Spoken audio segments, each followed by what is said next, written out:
आज हम बात करेंगे इतिहास की एक ऐसी महान योद्धा की जिनका नाम ही साहस का दूसरा नाम है। चलिए शुरू करते हैं झांसी की रानी लक्ष्मीबाई के असाधारण जीवन का ये सफर। सोचिए जरा, एक तरफ एक अकेली रानी और दूसरी तरफ दुनिया का सबसे ताकतवर साम्राज्य।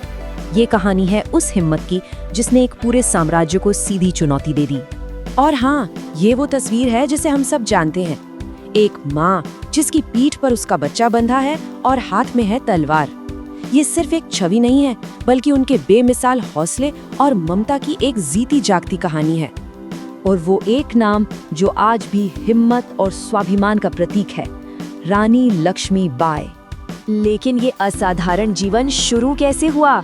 चलिए कहानी की बिल्कुल शुरुआत में चलते हैं, उनके बचपन में। 1828 में वाराणसी में उनका जन्म हुआ। नाम था मणिकर्णिका, लेकिन प्यार से सब उन्हें मनु बुलाते थे। पर मनु बाकी लड़कियों जैसी बिल्कुल नहीं थी। जहां और बच्चे खिलौनों से खेलते, मनु के खिलौने थे तलवारें और घोड़े। मतलब उनका बचपन ही मानो किसी महान योद्धा बनने की तैयारी हो। और फिर वक्त ने करवट ली और मनु की कहानी एक नए मोड़ पर आ पहुंची। मनु की शादी हुई झांसी के राजा गंगाधर राव से, और इसी के साथ मणिकर्णिका बन गई झांसी की रानी लक्ष्मीबाई। ये सिर्फ एक शादी नहीं थी, ये तो उनकी किस्मत का एक नया अध्याय था। लेकिन ये खुशियां ज्यादा दिन तक टिक नहीं पाईं। बहुत जल्द झांसी के ऊपर मुश्किलों के बादल घिरने लगे। मुश्किलें भी एक एक करके नहीं, बल्कि एक साथ आईं। पहले तो उन्होंने अपने नवजात बेटे को खो दिया, और फिर जब उन्होंने सिंहासन को वारिस देने के लिए एक बच्चे को गोद लिया, तो अंग्रेजों ने उसे मानने से साफ इनकार कर दिया। ये सिर्फ एक सियासी चाल नहीं थी, ये एक माँ पर बहुत बड़ा वार था। तो अंग्रेजों का सबसे बड़ा हथियार था डॉक्ट्रिन ऑफ लैप्स, एक बहुत ही शातिर नीति। इसके हिसाब से अगर किसी राजा का अपना कोई बेटा नहीं है, तो उसका राजपाट सब कुछ सीधा सीधा अंग्रेजी हुकूमत का हो जाएगा। और अब उनकी नजर थी झांसी पर। इस जबरदस्ती के सामने रानी लक्ष्मीबाई ने जो जवाब दिया ना, वो इतिहास में हमेशा के लिए अमर हो गया।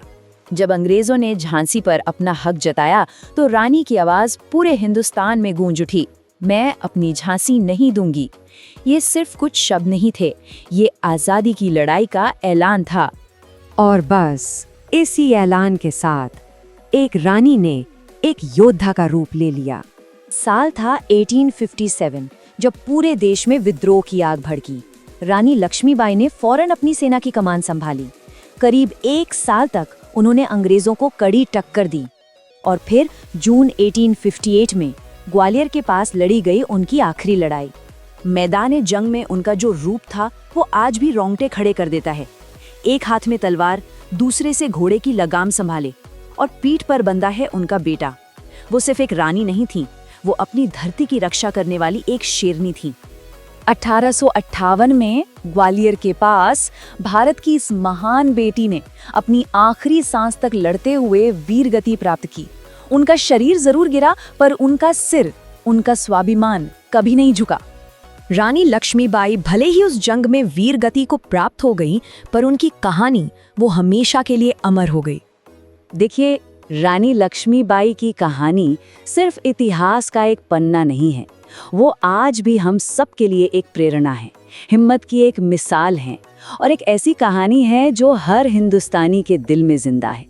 तो उनकी ये कहानी, उनकी बहादुरी की ये दास्तां आज हमें क्या सिखाती है? अपने हक और अपनी आन बान शान के लिए लड़ने का असल मतलब क्या होता है? ये एक ऐसा सवाल है जिसका जवाब हम सबको अपने अंदर ढूंढना होगा।